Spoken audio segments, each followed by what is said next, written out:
webinar on national education policy on a Saturday. This session is being organized under the aegis of Industry Institute Interface 3I Expert Committee of BCIC. We would like to specially thank Dr. and Professor K. N. Subramania, who is the chairman of the expert committee of BCIC, for curating this session for the benefit of our members.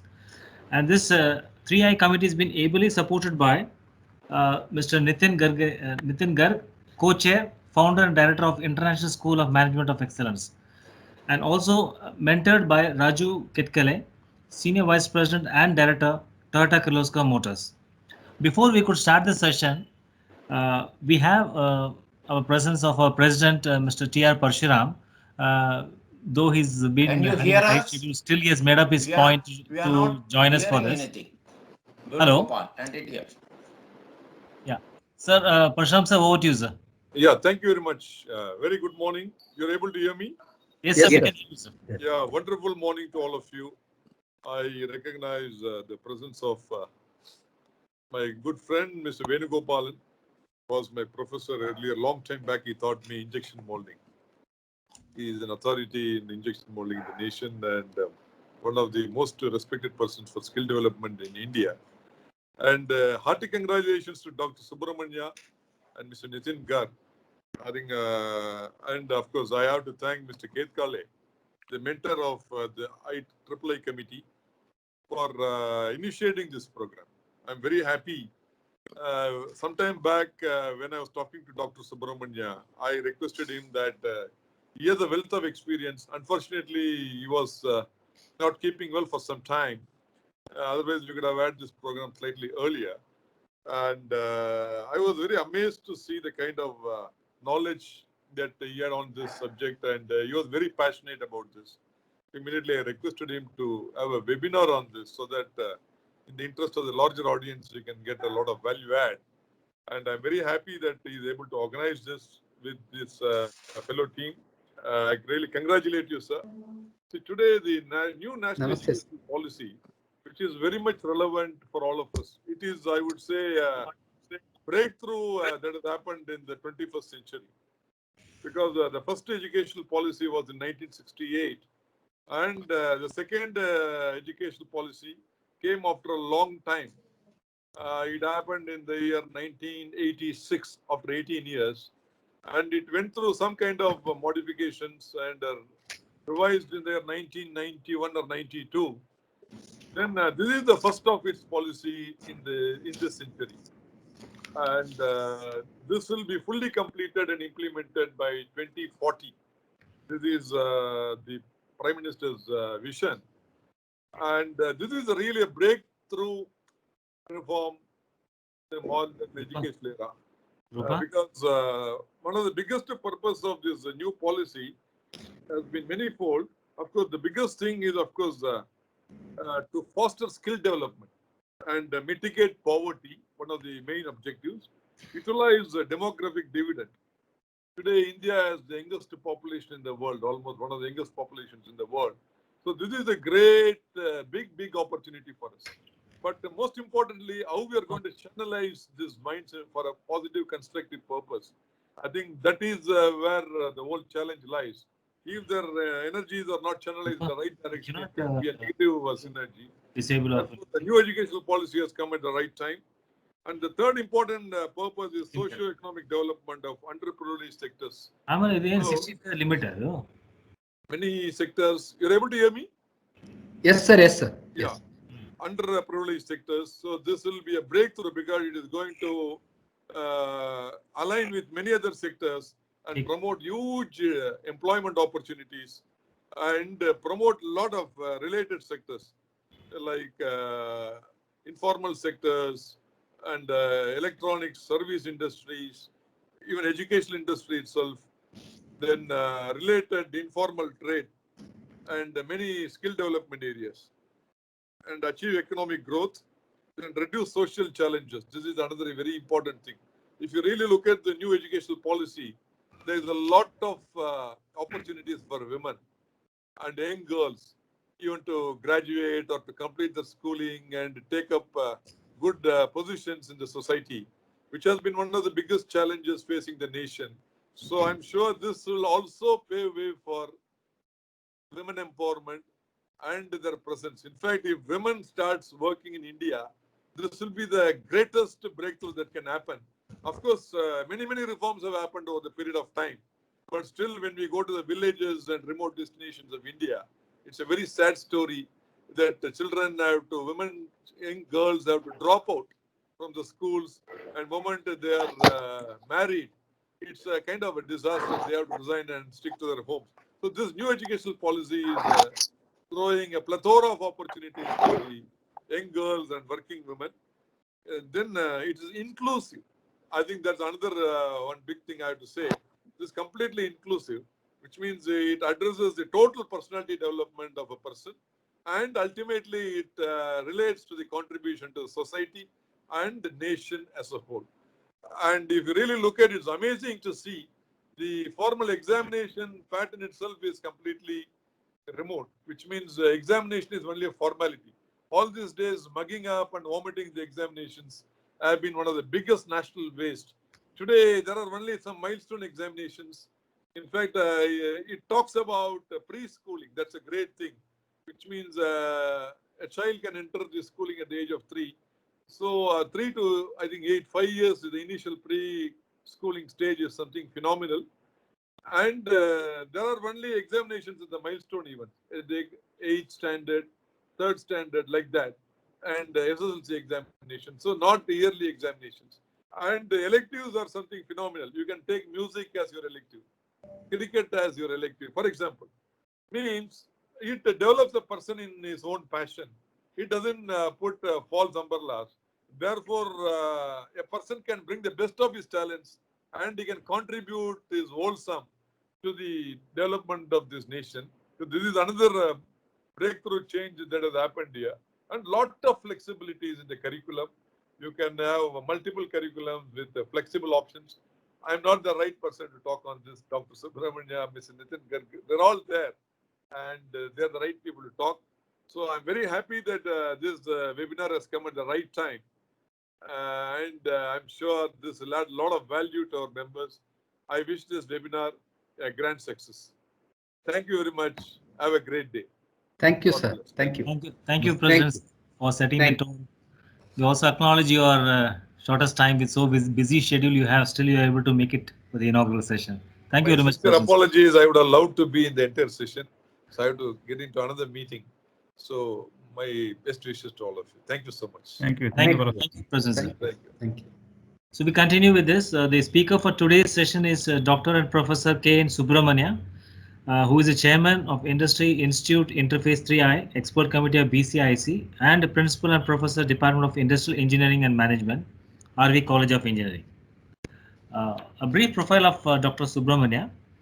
He has over a total of 29 years of experience in teaching, training, consultancy, research, and administration, comprising of academic and research expertise, which includes operation management, supply chain, and logistic management. Also on the e-enterprise modeling, stimulation modeling and analysis, decision science and applied agronomics. He has guided more than 100 UG and PG projects, actively involved in research and guided 4 research scholars. He has published more than 46 technical papers in referred national and international journals and represented 81 technical papers in national and international conferences.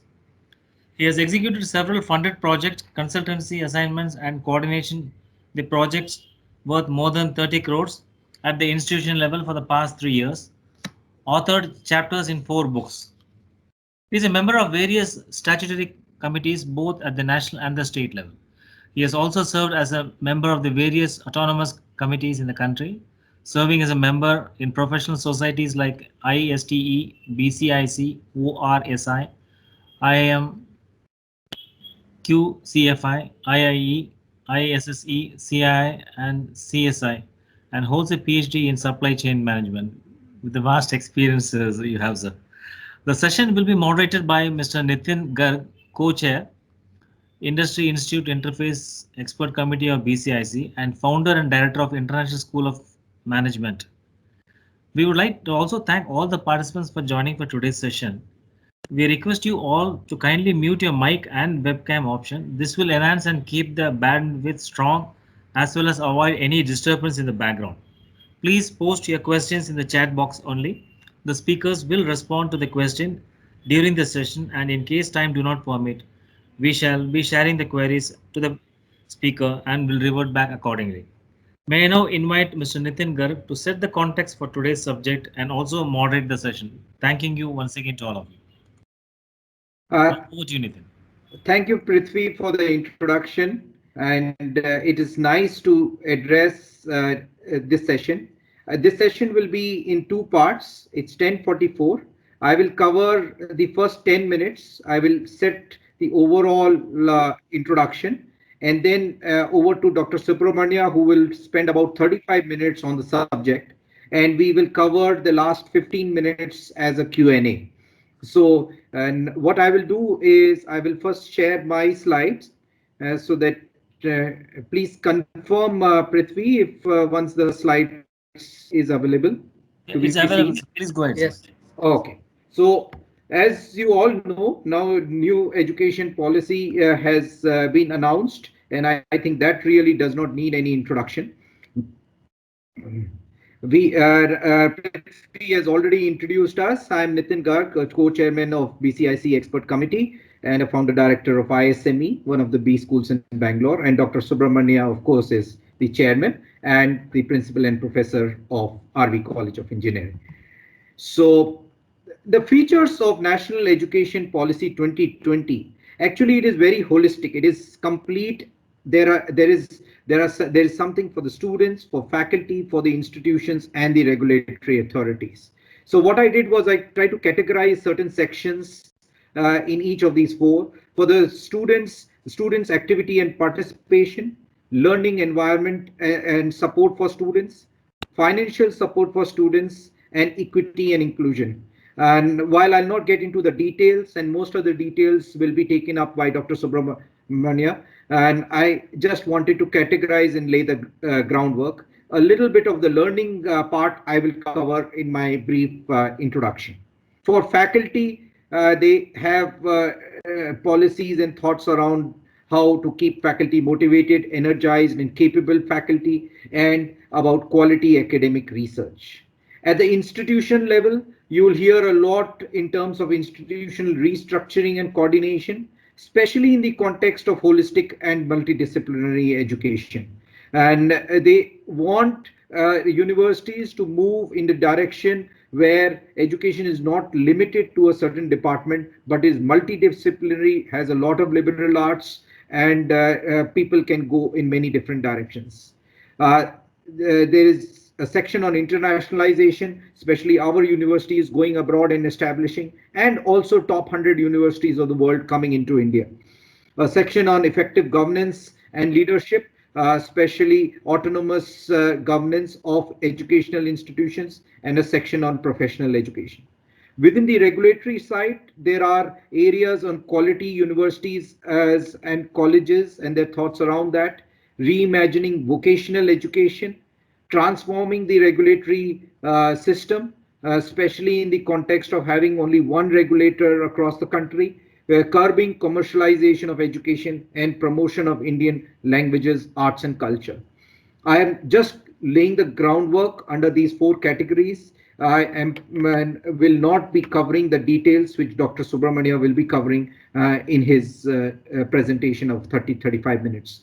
But the key changes from the current system, some bullet points so that you are able to understand where we are headed as a new national education policy, is towards multidisciplinary universities and colleges, towards higher education HNIs that offer medium of instruction in local or Indian languages, a little bit of a focus on that, having faculty and institutional autonomy, and how colleges will be having something known as graded autonomy as they move along their journey, revamping curriculum, pedagogy, assessment, and student support, reaffirming the integrity of faculty and institutional leadership positions, establishing a national research foundation, governance of higher education institutions by independent boards, and light but tight regulation by a single regulator. They are envisioning Higher Education Commission of India having 4 verticals, and finally increased access, equity and inclusion. Once again, I am just covering a very high level introduction so that Dr. Subramania can take over from here. So a little bit as far as the details of the learning part is concerned, which comes under the student section, is that there is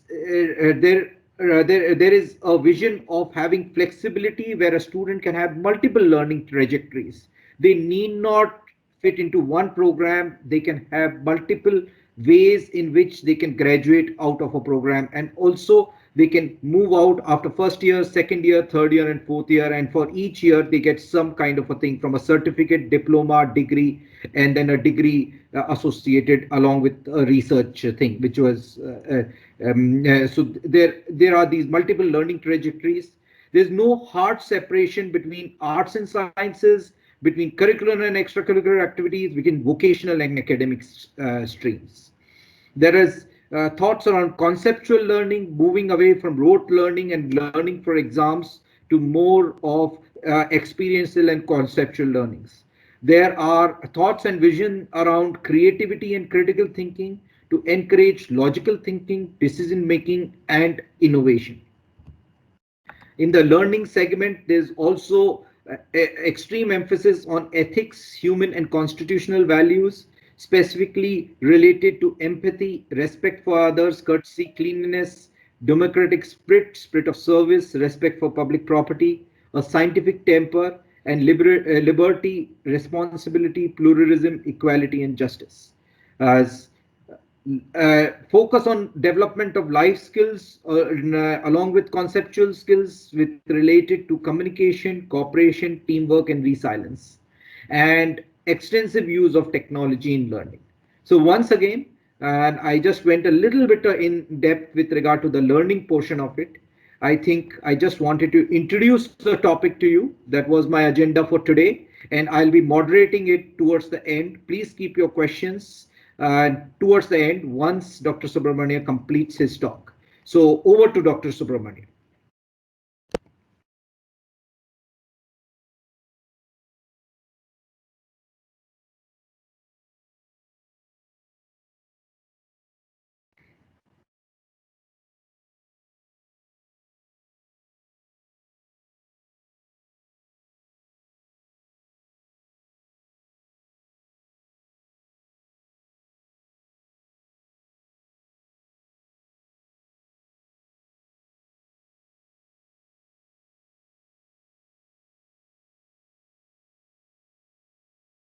Please unmute yourself, Dr. Subramania.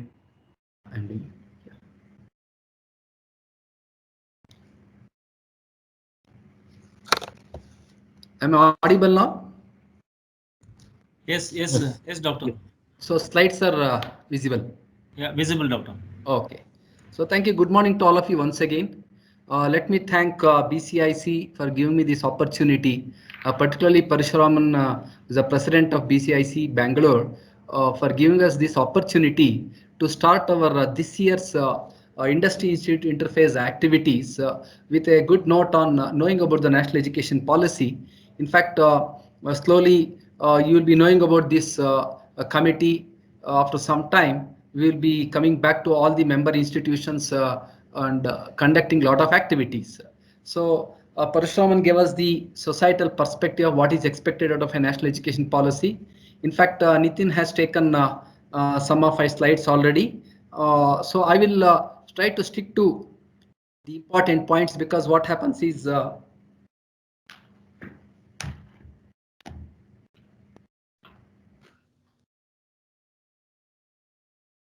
so let me look into the major problems in the higher education that all of us know that this policy has come after 3 decades.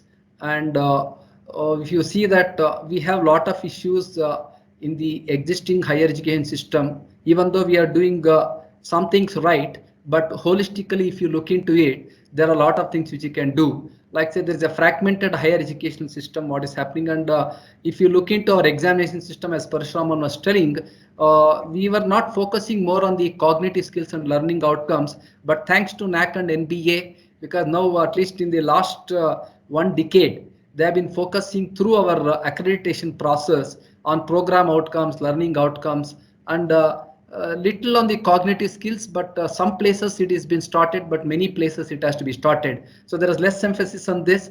Whole of our education system is on the rote learning, and also Doctor, sorry to interrupt you. The yeah. slides become smaller and your face is bigger. You have to interchange. Yeah. 1 minute. Yeah.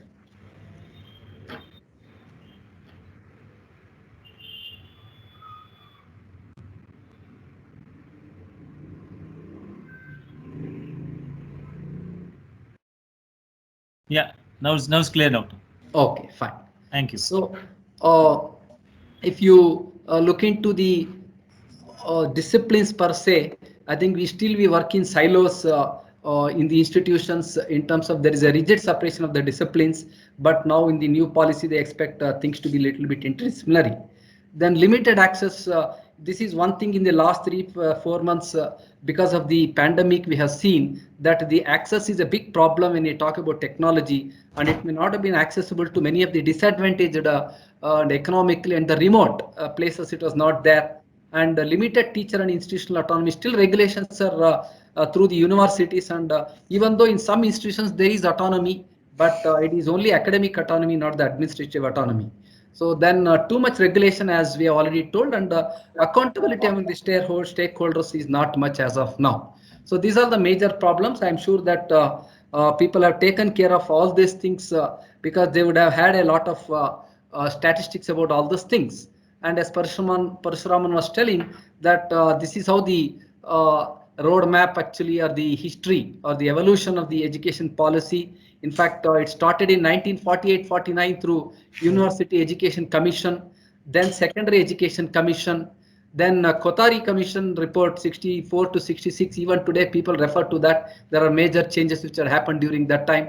Then 1968, we had the first National Education Policy and Education. Then there was an amendment which was made in 1976 on the education, and it is in the concurrent list. And 86, there was a National Education Policy and Education which was done. And 92 again, whatever is done in 86 was modified. And 2016, in fact, whatever the new education policy we are looking into now, in fact, it started somewhere in 1992 only, and 2016 is the starting year where TSR Subramaniam committee report was there, and this has even helped the Kasturirangan committee for looking into the aspects, because a lot of things were there even in that particular report, and it has been referred to by many people also. And 2019 actually we have Dr. Kasturirangan. In fact, if you take the education policy, came in 1986. After that, we are seeing this in 2019, and it is a very ambitious policy as far as we see. And in fact, the number of pages are around 66 to 68 pages are there. And out of that, there is a primary education, there is vocational education, professional education, then the higher education. And I'll be focusing mostly on the higher education sector. And the policy is very ambitious, and it is a policy has been made in the planning stage across the country. Actually, everybody has started talking about this. I think that itself is a good sign. And what is the vision in this education policy? There are very important words which you have to remember here. Envisions India-centric education. This is very, very important, because people always refer to Takshashila or Vikramshila, Nalanda universities, and they find we had a very good system of education before, but because of the colonization, we might have lost some things. And I think there is a lot of focus on the India-centric education. That means whatever we need for our ecological ecosystem, we are supposed to do it. And transforming our nation sustainable. In fact, sustainable is very, very important. In fact, education has to be straight away linked to the what are all the outcomes, what you get should be related directly to the society, and it should have serve the society in a longer way. So sustainability becomes very important, and into an equitable and vibrant knowledge society. This equitable is very important. As if you look into the demarcation of rural and urban, if you make what all the things you may be getting in urban, So, many things might not be there in the rural or the semi-urban area. So it has to be made equitable and should be available to all the kind of students or the citizens in the society. And vibrant knowledge. So I know that the Bangalore itself is very vibrant. In fact, if you take Karnataka, we've been always in the forefront in the technical education, at least for a long time. And already Karnataka state government has announced that we will be one of the few first states to introduce national education policy. It may take 2 to 3 years for the correct implementation, but the preparation work has to start now. I think we have started the right time, and the intention of this policy is to provide high quality education to all the people. I think this is the in total the vision, and it has got a lot of things in it, and we'll try to dissect one after the other. And the fundamental principles, the purpose of the education system is to develop good human beings capable of rational thought and action. These words are all very important. Possessing compassion and empathy. I think we can see now that during the pandemic, can we check all these things? What is happening at least in Karnataka, and try to find out, is there compassion? Have we looking into empathy? Is there courage and resilience? Then scientific temper and creative imagination. We cannot do things just like that, and there should be a lot of scientific questioning, and you should get the answers, and there should be very good creative products, process and systems, and with the sound ethics and values. I think the last two words are very, very important. And how do you measure these things in the society? I think we have to put in a lot of efforts.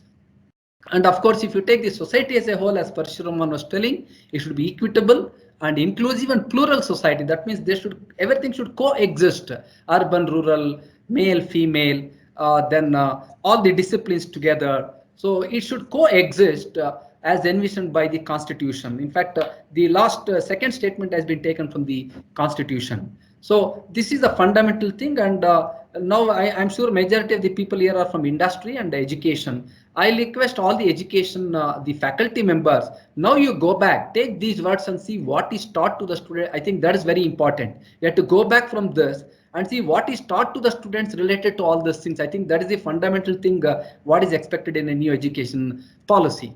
And of course, the highlights, I think already Nitin has told this. I will not go into the details. In fact, as of now, the gross enrollment ratio is around 28 to 30%, and we are supposed to increase it to 50% by 2035.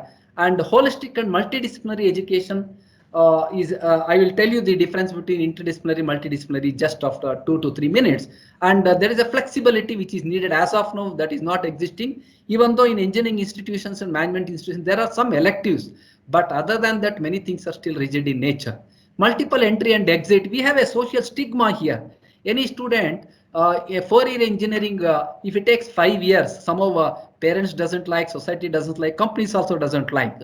But now what has happened is this is a standard phenomenon in of the developed countries that people take 5-6 years to complete an engineering. Actually, they don't feel that there's nothing like a failure, things of that sort. He is doing with passion, and if it takes 1 year extra, it should not matter. I think that has been highlighted actually in the new education policy. And UG programs they want to do for 3 years or 4 years. This generally applies to, in fact, if it is 4 years, 3 plus 1 means they are including the research also as 1 year, and PG diploma also 1 year or 2 years. So there is a flexibility they are trying to create. Multiple exits and entries are also there. A student who passes 2 years of engineering, he will get some degree, 3 years one and 4 years he will get a full engineering. So there will be entries as well as exit. There is a freeness here. And integrated 5-year bachelor master's program, MPhil to be discontinued. As of now, MPhil was there for a long time and they are discontinuing that. And credit transfer, this is very important actually. As of now, credit transfers are very, very limited, at least in our country. And if there is any 2 to 3 places he does things, then you can add all the things and give him the credit transfer and give him the degree. They are expecting that. And they want to grade the higher education institutions as research intensive universities, teaching intensive universities, and autonomous grade granting. So there are 3 layers they are making in the new policy when they give the permission to run the institutions when once this is fully implemented. And model multidisciplinary education and research, MERU. So this is in every district they would like to have a multidisciplinary education and research universities. So this is also a long-term objective maybe by 2040, 2045 or 2050. It depends how well we implement and how fast we can do things. So these are fundamentally the highlights in the national education policy.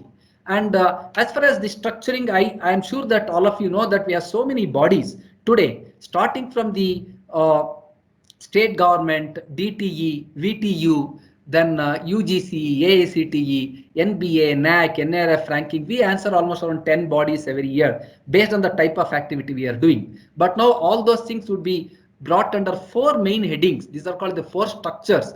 Under, in fact, whatever the higher education we have, they call it as whatever UGC, AICTE we have, everything would be clubbed, and they call it as Higher Education Commission of India. HECI will be the new name. In fact, already the MHRD has been made as the Ministry of Education. So under that, we'll have the Higher Education Commission of India. The first one would be the National Education, Higher Education Regulatory Council, which regulates all the governance activities and the in fact, here they have excluded medical and legal education as a part of the higher education. It will be separately done actually.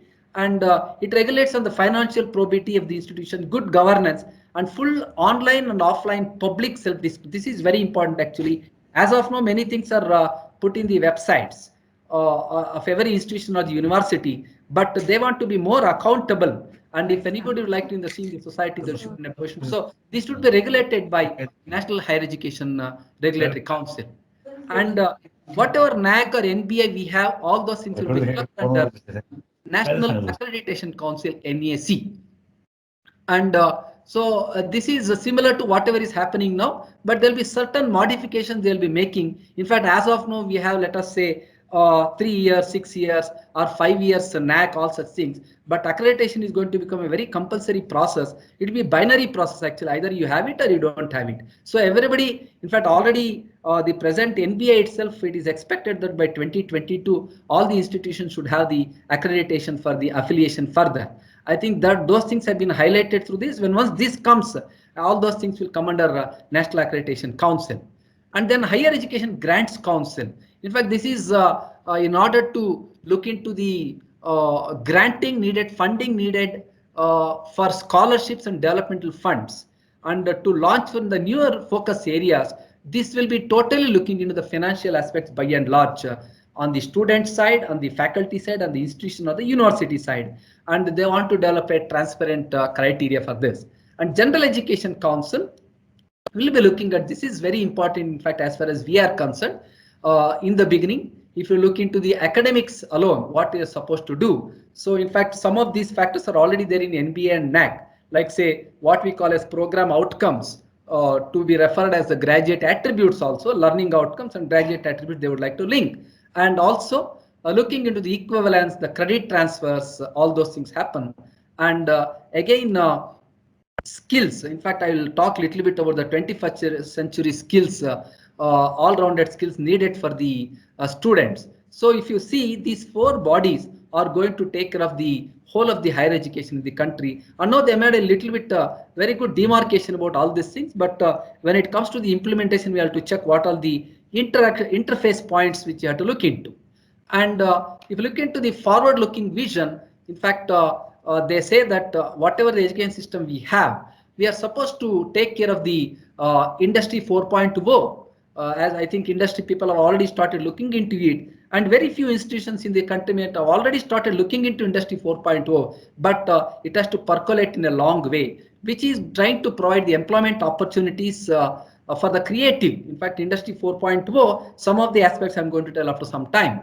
And they are looking for multidisciplinary and highly skilled workforce. As of now, we all work in silos, but they expect a multidisciplinary nature. And so what happens is, in this new policy, they have to they are planning to readjust, revamp, and re-energize the existing higher education system. And they want to develop a good, well-rounded and creative individuals.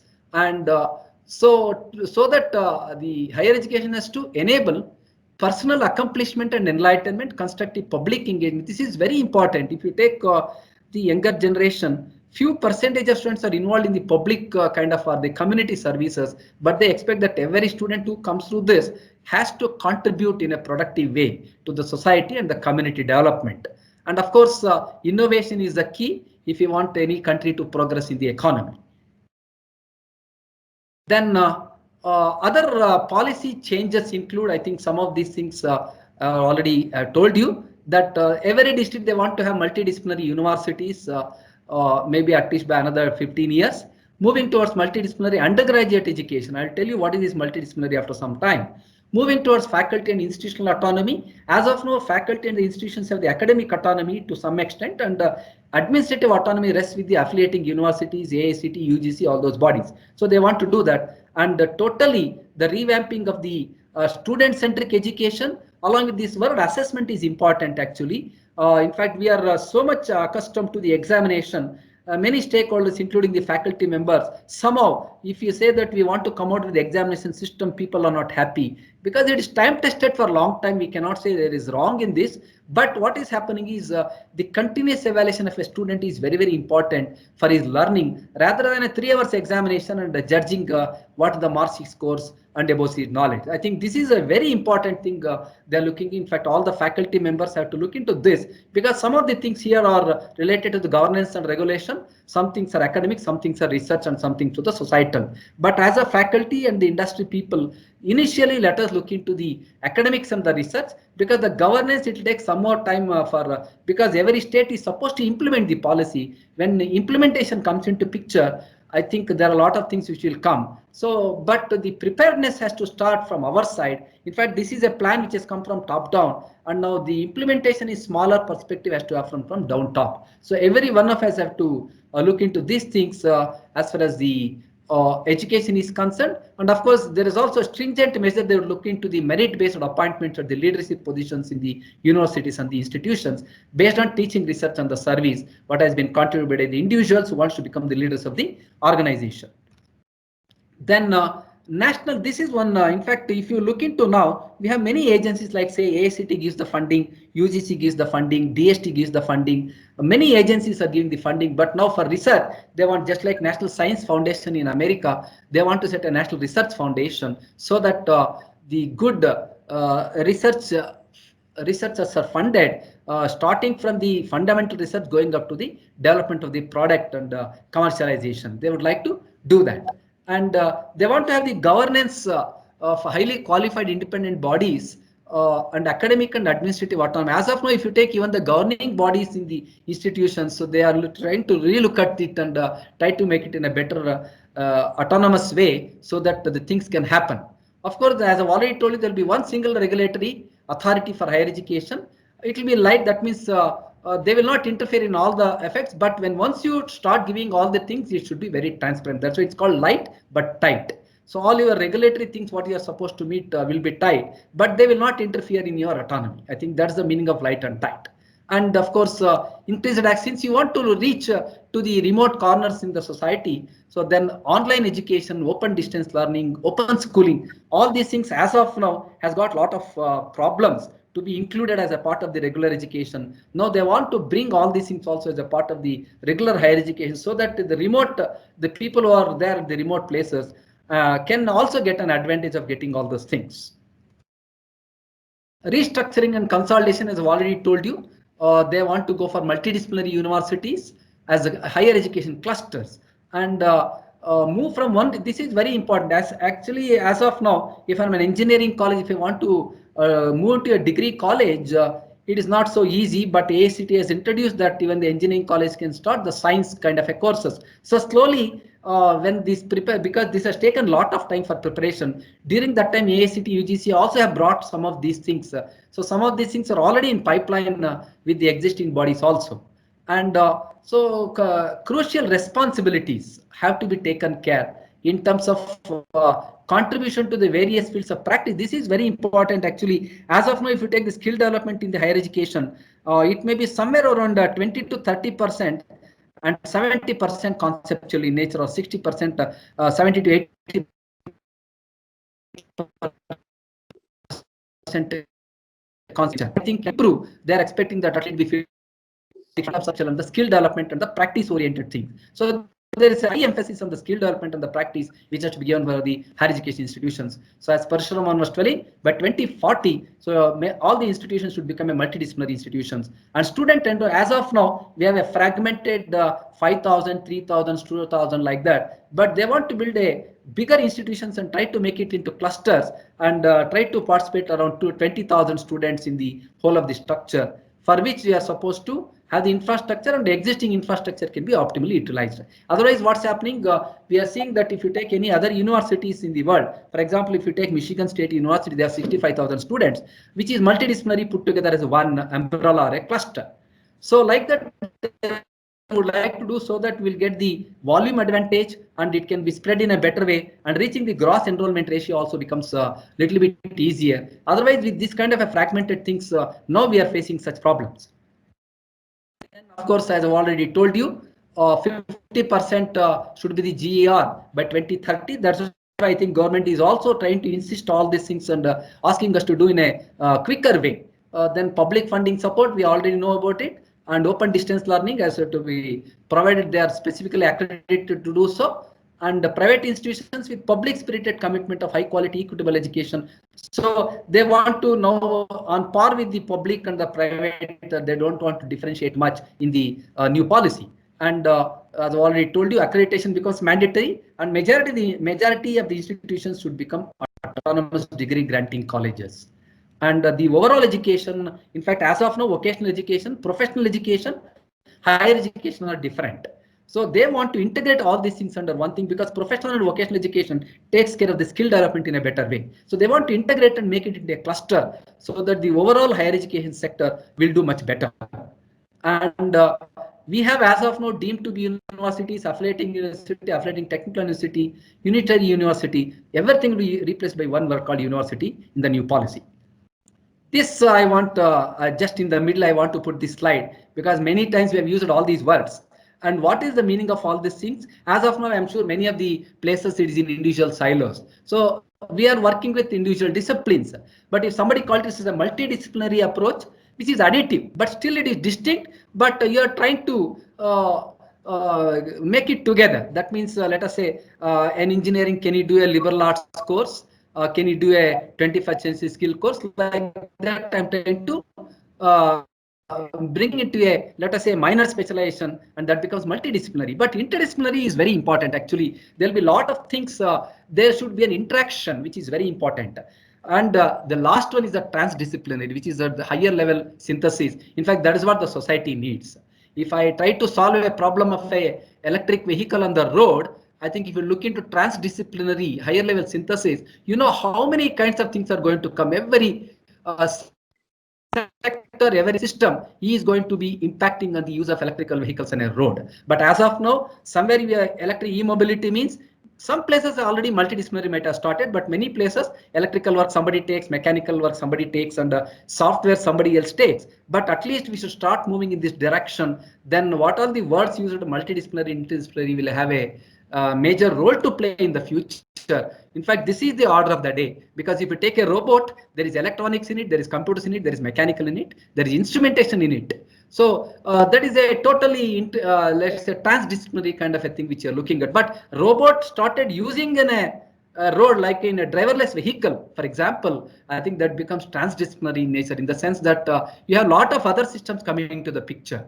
So this is the way people are looking for. So I request all the people, please look into, I'm sure we have very big walls between the disciplines. If you don't come out of it, I think, which is the fundamental to this national education policy, if you don't come out of this, I think we cannot talk at the higher levels. I'm sure many good institutions in the country are doing this, but this has to be percolated and has to be done by all the higher education institutions in the country. I put this in the middle because these words are very commonly used.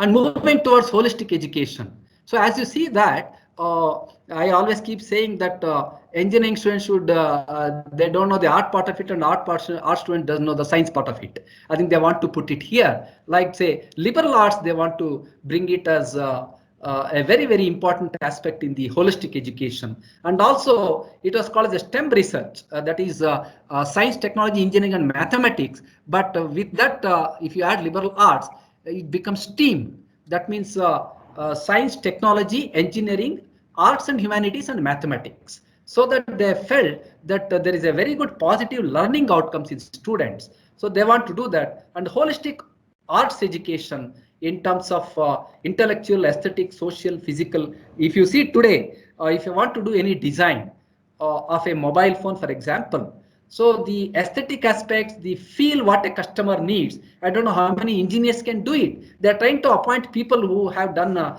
say, National Institute of Design. Somebody has done a NED kind of a bachelor degree or master degree, they're taking them.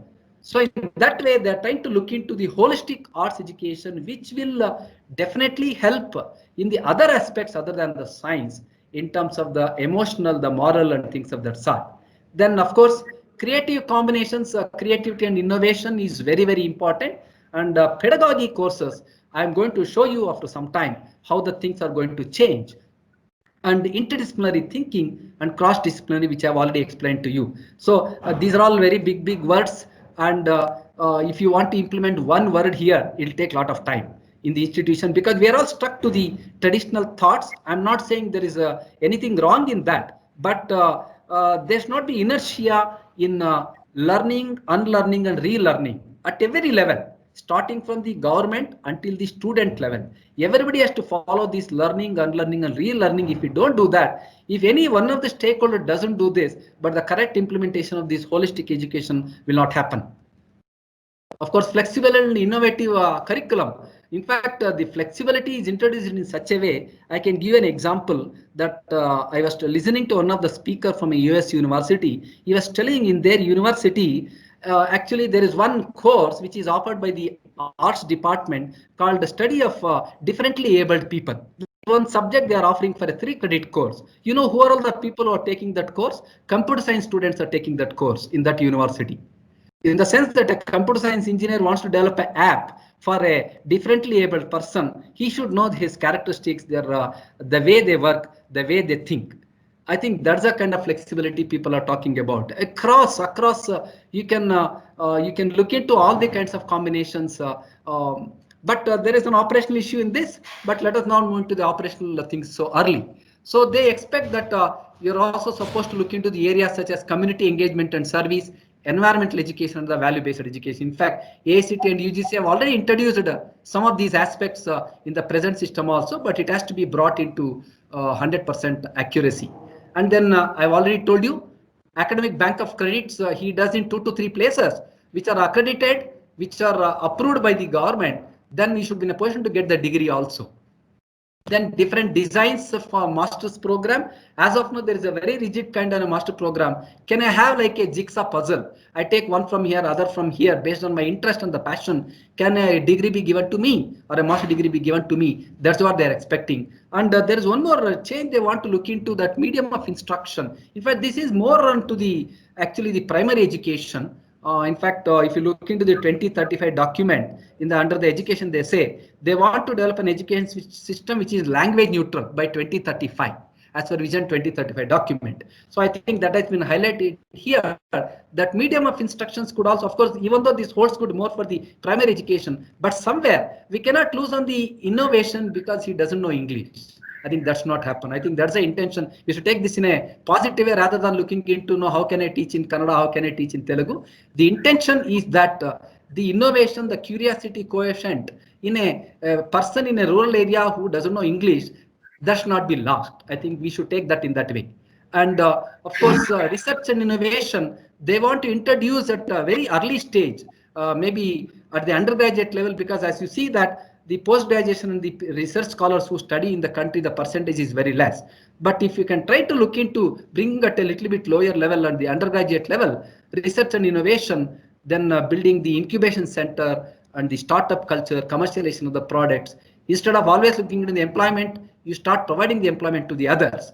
So that is another thing. I'm sure that industry, academy, everybody is talking about these things already, but these are all in silos, as I've already told you. But somewhere it should become multidisciplinary, interdisciplinary, so that finally when we are achieving the outcome, it will be transdisciplinary in nature.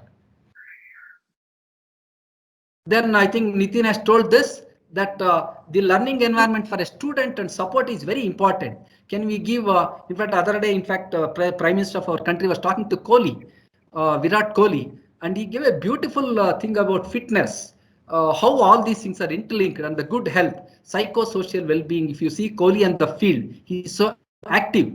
And so he gave a beautiful lecture on that, the fitness India, Fit India movement. And so here it is expected that, in fact, present generation students are not going to for the physical exercise, majority of them, even though some of them have started looking into it, but they're always with the mobiles and the laptops. So how to bring back their physical health, which is very important. And of course, curriculum, pedagogy and assessment and student support. What happens here is, we may say that all these things will do, but are you having the infrastructure, the resources, technology necessary for higher quality education is another part which you have to support the students. And then the institutional development plan becomes very, very important, and bringing this IDP into practice is another important when you talk about, and this has to, at the end of the day, should reach the student. I think that's the intention of this thing. And as I've already told you, moving from examination to assessment. I think there is strong focus for at least for last 5 years by everybody about this, but still since it's a total mass in the country, we are still sticking to examination system, but I am sure that slowly it is going to come out. If you take the other countries, it is around 70-30. The weightage for the final exam would be around 30% or 20%, and the continuous internal evaluation is around 70 to 80%. So as of now here, it is 50-50 in some places or 60-40 in some other places. So, and of course, maybe in IITs, it is a little bit more percentage, or the premier institutions, it is a little bit more. IITs and the other universities also. So this is one aspect. I think there should be a large distribution. I mean, the discussion has to happen. And of course, the institutions, universities, government also has to help the socially economically disadvantaged backgrounds. They should not be deprived of the higher education just because economically they are very poor. So these are the kinds of things you have to give for the students. Apart from internationalization, so why only our students are going there? Why other country students are not coming to us is a big question mark. Discussions are happening for a long time. So can we look into having the credits acquired in foreign universities to be counted for the award of the degree here? All these things are going to happen very shortly. And of course, students' participation in the decision making. In fact, in our college, we have student represented in the governing body. So similarly, can we have in the decision making body students also, because they give the student inputs very well, which we may assume a lot of things, but if you call them and ask them, in fact, they give very good feedback also. So student participation at the decision making level is also very important. And of course, the scholarships based on the socio-economic background of a student has to be provided. In fact, this is where, in fact, even the industries can help in terms of their CSR. Can we pool a common account starting from the institutions, the government and the industries? You pool that and use it only for the economically backward students, apart from the government scholarship which are already giving it, but in the general merit also there may be economically poorer students. So in that way, if we can pool this amount from the industries as a CSR part, certain percentage, I am sure financial support and of course the bank loans are always there, but you have to look into the other parts in the bank loans. So if he can do this, these are the help which will be going to the students, and he can do comfortably. Otherwise, we see at least some percent of students economically, if they are weak, their focus even on the education will not be much. So this part has to be taken care. And other important stakeholder apart from the student in this is our faculty actually. So how to make faculty happy? Because if you ask the student, if you ask any person to, is he going to join for a faculty position? The answer is no by majority of the people actually. So when once he comes here, people start commenting about a faculty, but how to make them happy, enthusiastic, engaged and motivated is another aspect in this policy. And everybody in the system, the management, the governments has to take care of this so that faculty are motivated, because at the end of the day, if we want to have a sustainability in the whole of this national education policy, in fact, faculty becomes the central point. If they don't do it on a continuous basis, because students will come and students keep going, but if the continuity has to happen, is the faculty who we have to help. And can you provide essential infrastructures for them? Then can you provide them with the very good training facilities and the ratios? If somebody is looking at a research has to be done by a faculty along with the teaching, 1:20 will not work. I think we should move towards 1:10 so that research and academics can both happen. And there is a lot of things, the empowering the faculty. Can he, in fact, in majority of the institutions, in fact, in premier institutions it is there, but in the university setups, in an autonomous college even, we may not have given permission to faculty for him to engage in the examination. he can conduct his own examination and give the grade, and that grade would be consolidated. So empowering the faculty becomes very, very important. Of course, the faculty recruitment is very important. The quality faculty have to be recruited so that the quality of education provided would be easier. Then finally, culture of excellence. So as I've already told, it has been told that the leaders, when they are appointed, I think they should have a holistic perspective. In fact, they say in many of the universities abroad, there is a checklist. If somebody has to become the head of the department, there is a checklist that 20 parts are there in that. And if it doesn't even clear in one, he cannot even apply for the post. So that's the way. Can we have some mechanism to see that holistically the leaders are there, so that the development in the institution also happens? This is the faculty motivation. And of course, the inclusion. The role of the government is very, very essential in the national education policy in terms of taking care of the economically disadvantaged groups. Then setting targets for gross enrollment ratio. Simply will not get that 50%. It is very, very difficult. To get 28 to 30%, we have struggled very hard. Then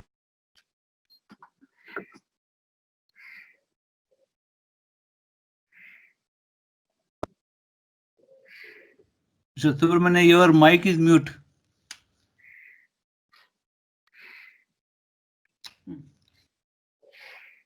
Your mic is mute. Subramania ji, your mic is mute. Yeah, I'm checking it. Yeah.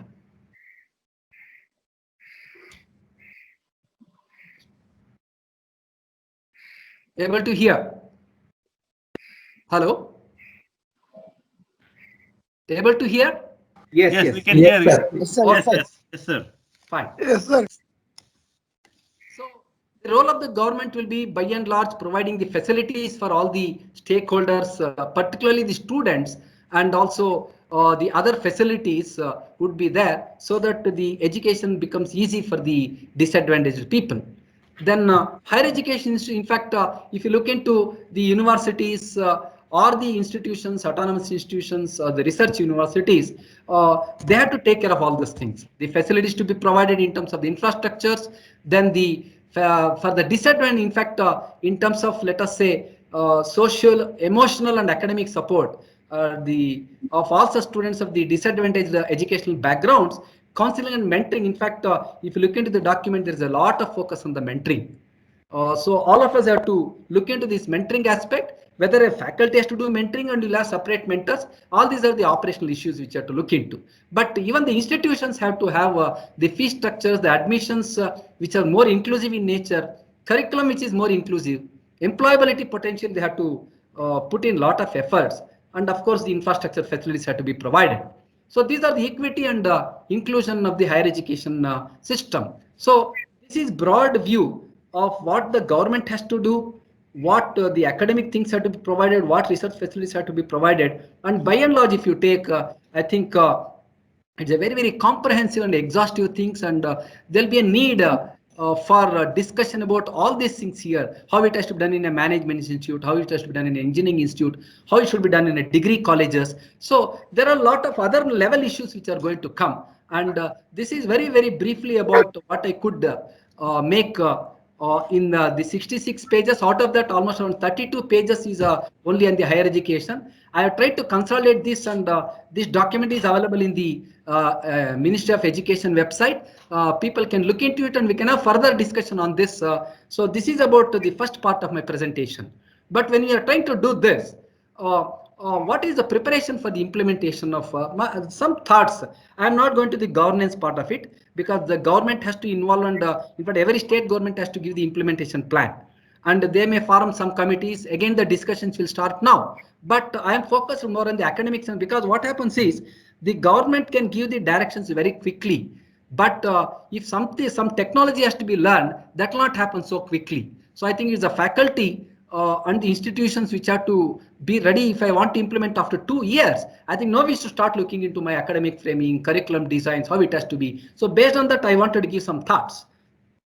So when we are framing the syllabus, you can go back, many faculty may be there in this presentation. or the industry people can also look into it, that this is the need for, because highlighted that 21st century skills had to be developed in engineers, which has been declared as the learning skills, which has 4 C's: critical thinking, creativity and innovation, collaboration and communication. Literary skills: information literacy, media literacy, technology literacy. Life skills are flexibility and adaptability, leadership and responsibility, initiative and self-direction, social and cross-cultural interaction. Now you can go back and look into it. What are the courses we are teaching? What are the augmentation we are doing for the students? I think this has to be started now only. So that if somebody says it has to be implemented, we're all ready with these things, because we can't start from there. It will take another 2 years. So, and you will not be in the ranking frameworks or in the competition or in the collaboration. It becomes very difficult. So this is one important aspect, because this is what a student is supposed to know when he goes to the industry, or he becomes an entrepreneur, he goes for higher education. Whatever is the external customers we have for the education system, these things have to be the first in mind. So you have to take this and come back, because it should be a backward kind of a thing which you have to do, coming from the outcome, going to, because always we do in the forward direction, but we have to come back, since these things are very, very important. Now you can go back and map your program outcomes, graduate attributes, what courses are taught for these things. You can look into it. If something is not there, we should start looking into it. And of course, United Nations Sustainability Goals is another important thing. 4th goal is quality education. I request all of you to please go through these documents, because enormously people have done a lot of work. For example, I will come to this a little bit later. So if you look into the education and 2035 documents, in education, academics and research, these are the areas we are supposed to work for. In information and communication technology, artificial intelligence, display and user interface technologies, internet technologies, computational technologies, simulation modeling and technologies. I am sure that these are all very few things people have already started looking into, like say Internet of Things. But I see that many of these things are not percolating to all the institutions. And it is there in industries, many of these things, but percolating to the academic system, lot of work has to be done, because it needs a lot of infrastructure. It will not happen just like that. In fact, this is where even the industries can help the institutions, that if they have got certain kind of a thing, why can't they share with the institutions, so that students will get a benefit out of that. And all these are the futuristic technologies: gesture recognition, Pico projector, fabric embedded screens, haptic interfaces. In another, in fact, this is a thing which I have taken from the 2035 vision of Government of India. And a natural language, for even though in many of the places research works are going on, but they expect these things to be studied under the undergraduate level, because majority of 80 to 85% just of their undergraduation will do all these activities in the industry. So if you can try to look into this, you need lab, because majority of these things are not just theoretical in nature. They are having a lot of skill development. They have a lot of practice in nature. So are we developing the infrastructure for these things? Are we having the relevant hardware and software for these things? Is there a faculty expertise for all those things? And how students are viewing this in learning? I think this what slide I have given is very, very important for every institutions to work for at least next 5 years. If we work on these things, we are in line with the other countries, and we are in line with the industries, what they are expecting from our students. So I am sure that 3D printing is there, but I am not sure whether all the students are learning all 3D printing. It may be some elective, it may be only one 3D printing they might have seen. The practice may not be there. He may not know how to write programs. I'm taking one example. So it has to be, on quantum computing is another area which people are looking for. So this is my thought, that when you are moving in the next direction, when you are making the syllabus, please look into these areas also. Apart from whatever the latest things even AICTE has told, UGC has told, we have already started looking into it. But for example, brain-computer interface, then augmented reality, virtual reality. This needs a lot of infrastructure and the training for the faculty who has to teach all these things. It will take a lot of time. I hope we will take care of this for the academics and the research area. If you want to implement national education policy in a better way. Of course, other thing is, I've already told you, they are focused more on the liberal education. In fact, this is the one of the syllabus which I have already taken. We have actually signed an MOU with one institute called Dalham Learning from New Delhi, and they run integrated liberal education courses. And this is what is expected now. In fact, except 21st century engineering skills, which has to be put as a part of our total engineering. But all the other three to four things, I'm sure is not taught to in many of the engineering institutions. It's not taught. But in liberal education, they expect a student is supposed to know these things in a better way. But again, we have a problem. How much of technical, how much of liberal education, how much of 21st century skills, how much of technology? I think the breadth and the depth has to be worked out, for which brainstorming session has to happen among the faculty members, within the department, across the department, within the college, as well as the other institutions, 2 to 3 institutions put together. If we can start doing this, I think this is the need. In fact, liberal education, they find that it is very, very important. For, in fact, somebody was telling me, if somebody has to do a study in ergonomics in the shop floor, they should know the anthropometry and anthropology very well, which I am sure anthropology is not taught anywhere in engineering. So like this, these are the integrated liberal education, and maybe can we look at design thinking is one area which people are looking for, which has engineering as well as the art part of it. So how exactly we are going to teach these things, and are our faculty trained in all these areas? If training has not happened, do a strong brainstorming session, see who is good in what. I am sure that even among the engineering faculty, they may, as a augmentation, they may be knowing many of these things, they're interested also. Since the opportunity has not been provided, actually they may not be doing it. So can we find out the interested people in these areas and start training them, because this training will take another 1 to 2 years. If we do that, then we can try to look into how exactly we can try to incorporate the new education policy. And of course, entrepreneurship development is another area for people who would like to work on their own. Sorry to interrupt you.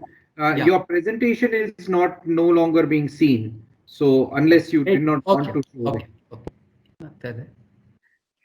Sharing hormones. And maybe if you can conclude in another few minutes. I will conclude.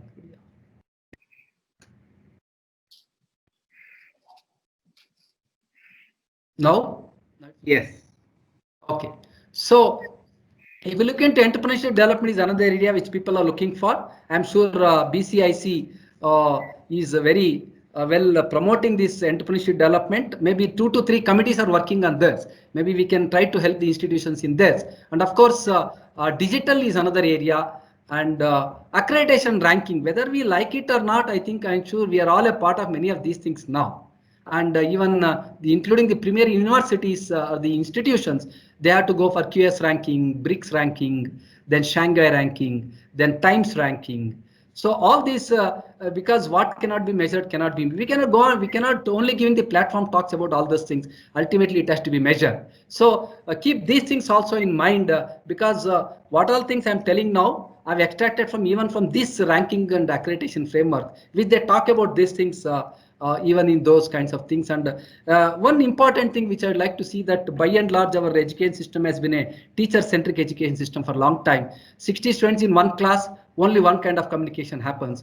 But we don't know whether students are listening or not, they are understanding or not, but there's a learning styles which have been already done. Like say sensing and intuitive learners is one. I'm not going to details. I'm going to share the slides of all those things so that you can look into that afterwards. Then visual and verbal, because some people are going from theory to practice, some people learn from practice to theory, and some people visualization they are very good at, some people are good in mathematics.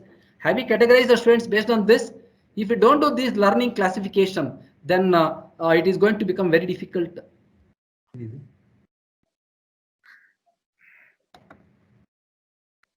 Then active and reflective learners is the other category, sequential and global learners is the other category. In fact, we look into it. If the 21st century skills are developed, they are expecting an intuitive learner, a verbal learner, then a reflective learner, and a global learner. I think that's what, in fact, education 5.0 has come already, where they expected the global kind of a marketability for a student should be there in education 5.0.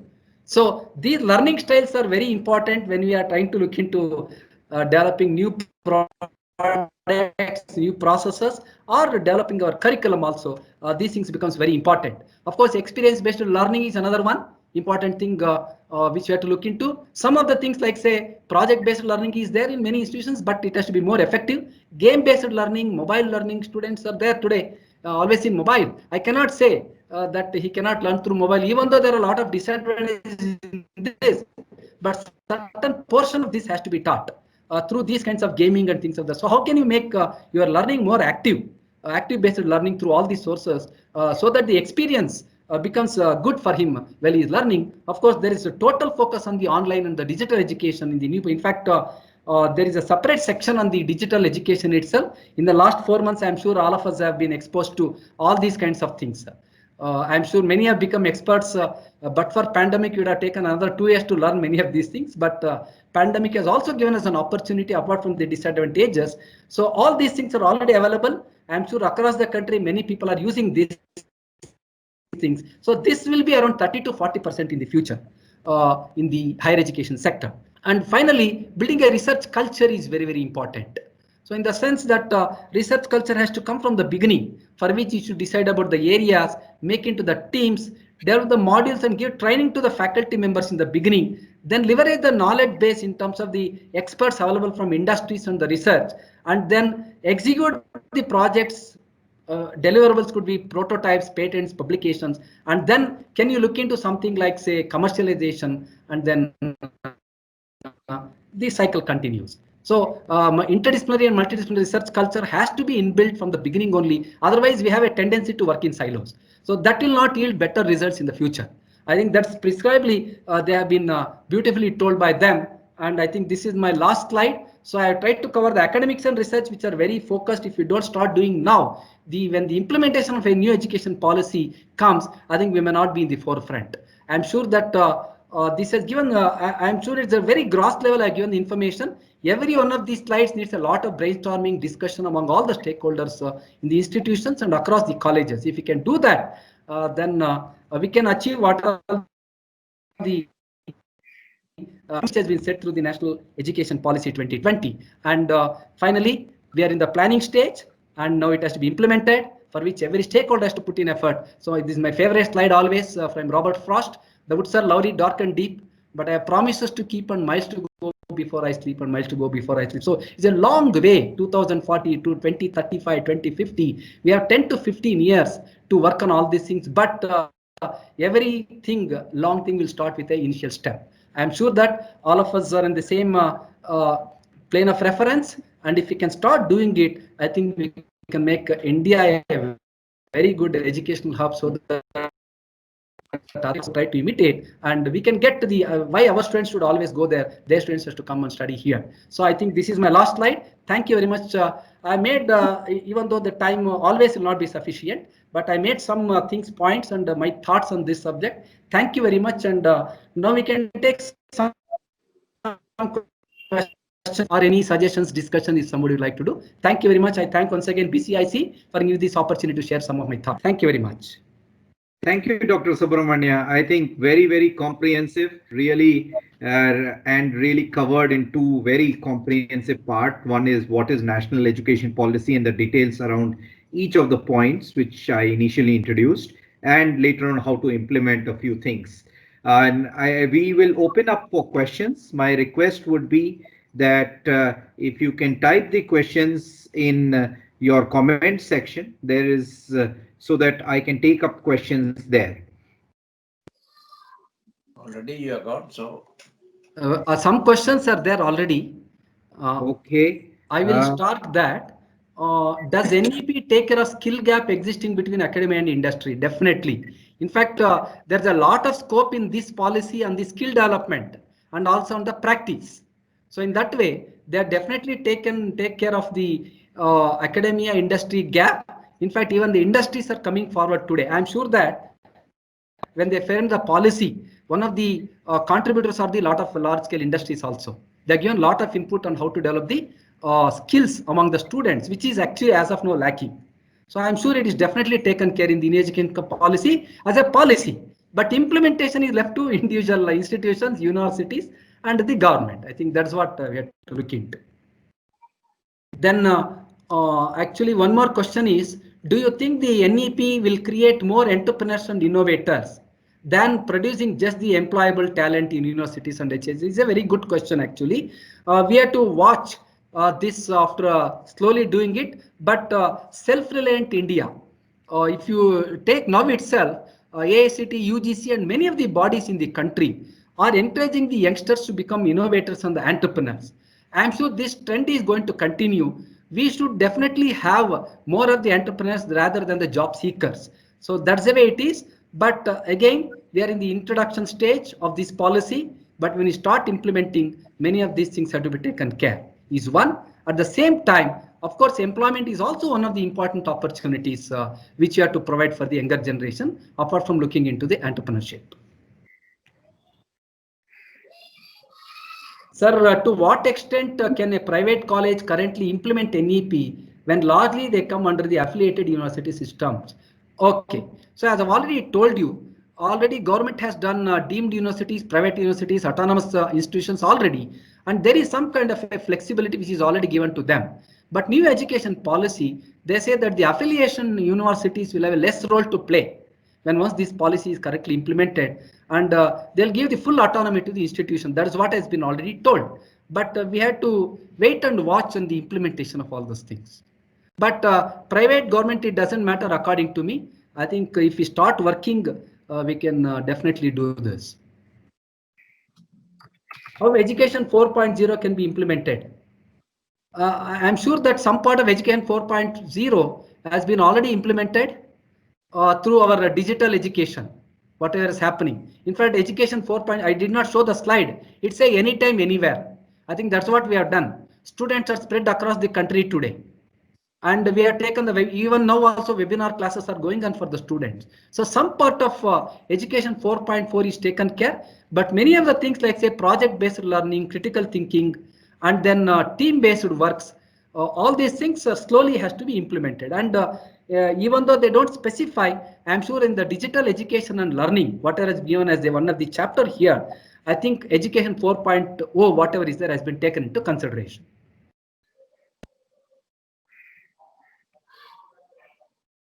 Then, sir, can we have some 100 COEs in some institutions by 2020 for joint and institution research? See, more than a number, I look at what each COE is doing. Center of Excellence, generally, we have seen, at least in our college, we have 5 centers of excellence to develop, starting from scratch, to a center of excellence, to come to some level, it is taking 5 years for each center of excellence. But if it is done parallelly, don't look at too many numbers. Yeah, as you rightly pointed out, if the group of institutions can do it, definitely we can achieve that target. That is possible.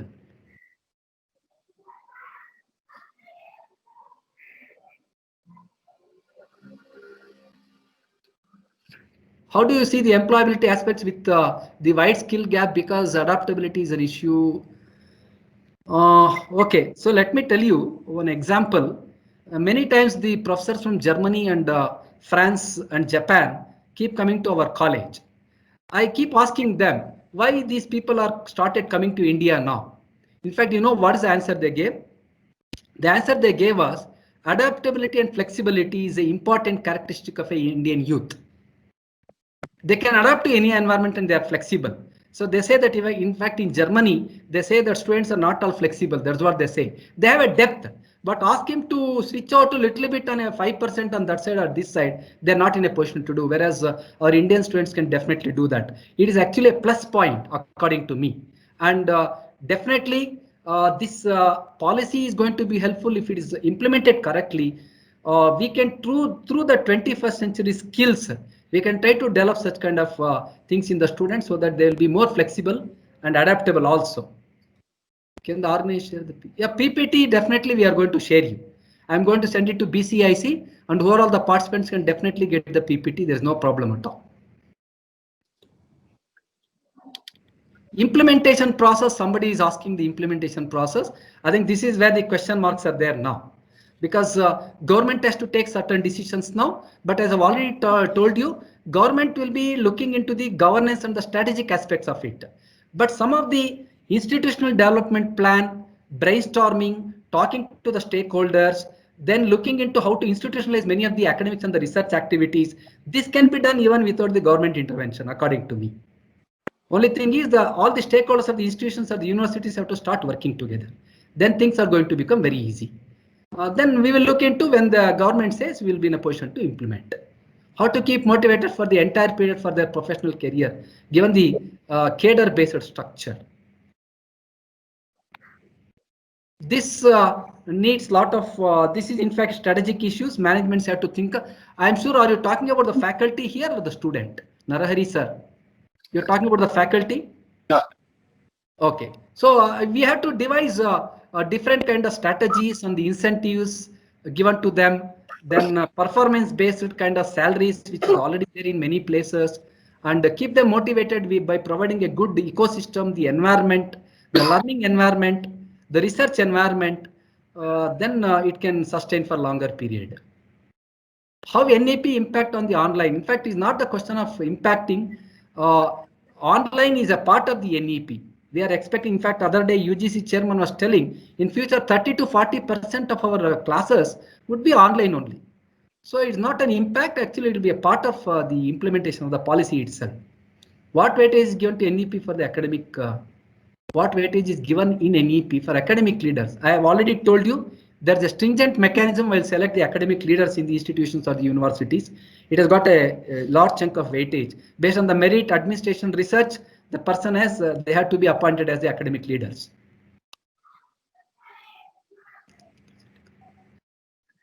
In the present economic situation, what about the budget? In fact, this situation will not remain for long time, according to me. But hope things will be all right and everything will improve. I think with that positive note, I can tell you we can. But there are many things even without the budget. Let us say the attitude, the inertia, all these things that doesn't need the budget actually. If these things are not there, many of these things, whatever I told, can be taken forward. Do you think a lot of CSR funding by corporates will create rural focused education? It need not be rural or urban. As I've already told you, I'm sure that CSR activities can be definitely some percentage could be given from the corporates, so that you can have a common pool and it could be given to the merit, mean or merit, means and merit, all the combinations could be made.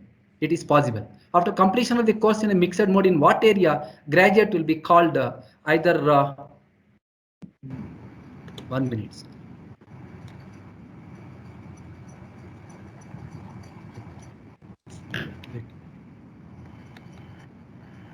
Our Ravindran sir has asked a question. After completion of courses in mixed mode, in what area the graduate will be called their engineering architect? Okay, see, as I've already told you, he is fundamentally an engineer. We should not forget that. But what happens is they are going to give him this as a minor specializations. So now let us say a sports person, he can do engineering and sports engineering or sports related as a minor specialization. So in that way, definitely he'll be called as an engineer. But even though he's an engineer, when it comes to the company, he also needs the arts part of the things. That is where it will be even helpful to the companies. We are spending very less on research at this time. Even the education says being correct. I think there is a lot of focus on the education research in the future. Hope the government will try to spend more money on the research. But I heard from the government side, what they say is many of the proposals received from the institutions, they are not up to the mark. Otherwise, they say there is funding, we can always give it. So that is their perception. Sir, medium of instruction in native language would be implemented soon.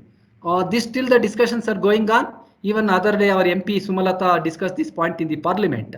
But I feel that somewhere in the primary education they are trying to bring this. It may be possible because we have found that many of us have studied up to 7th standard in our native language only. Afterwards, we have started learning English. So because they feel that they are more comfortable through those things. Just because of the lack of English, they should not be deprived. I think that's the only intent. Let us take the spirit of it. Let us not try to put it into languages and try to have a lot of debate here. English will be definitely there. I don't think anybody says that English is not required. But how can you augment? The question is asked by Renu Madhavi, our faculty actually. She has already written for some of her instrumentation subject in Telugu also. So it is possible both the way so that people can understand in a better way. Is there any chance that PG post-graduation colleges going to reduce? No, I don't think. As I've already told you, research focus is much more in the future. BE converted into a PG to a research. I think it will be continuing. But the mainly what we are facing now in the post-graduation is all the courses offered in the post-graduation are very conventional in nature, and it is in silos. It's not interdisciplinary in nature.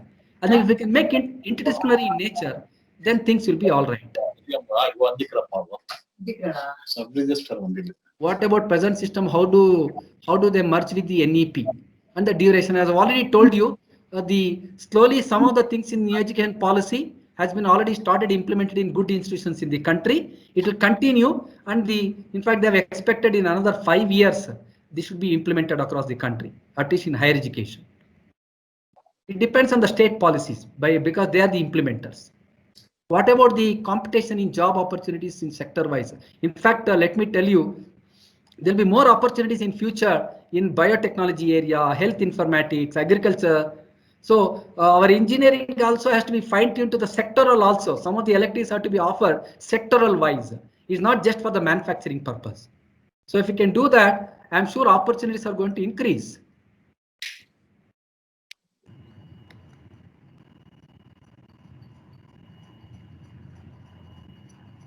So competition would be generally, let me tell you, for a good student who can learn in the things, even today there are jobs. If they don't do that, they want everything just like that, it will not happen. I think we have to make these points very, very clear to the students. We have seen in the placement activities, students are not preparing, just like the careless attitude they are going, and they cannot expect jobs. It's not possible. I think that is where we have to put in a lot of controls in place for the placement. So otherwise, even today, let me tell you, even during pandemic, there are a lot of good jobs, new jobs which are coming into being if people are ready with different kinds of skills. So Nitin, I think we can stop. Yes, I think we are closing in the next 1 minute. And thank you very much. Dr. Nandish has just thanked, and I thank everyone and I thank Dr. Subramania on behalf of all participants for such a comprehensive discussion and comprehensive coverage of the subject. As you have rightly said, there are many more miles to go, many more before you can sleep on this one. And the points which have been discussed, each one is a line item, but as you can see, that to implement in any system within a department, within a college, within a university, or as a whole, will take a very, very large effort from all of us. And first of all, it will take a change in mindset in certain things, and it will also be where people should look at certain things as opportunities so that they can exploit opportunities in terms of the education process. With this, I thank BCIC, Mr. Prithvi and Rupa to have organized this in a very, very in a very nice way, and we will continue to keep you informed on this subject. We will send the necessary presentations so that you can continue to get educated on this. Thank you once again. Thank you. Thank you all. Over to you, Prithvi. Any other last points from your side, Prithvi? Thank you. Thank you. Nitin, we are meeting at 3 o'clock. Yeah. Yes. Thank you. Thank you. Bye. Thank you. Thank you.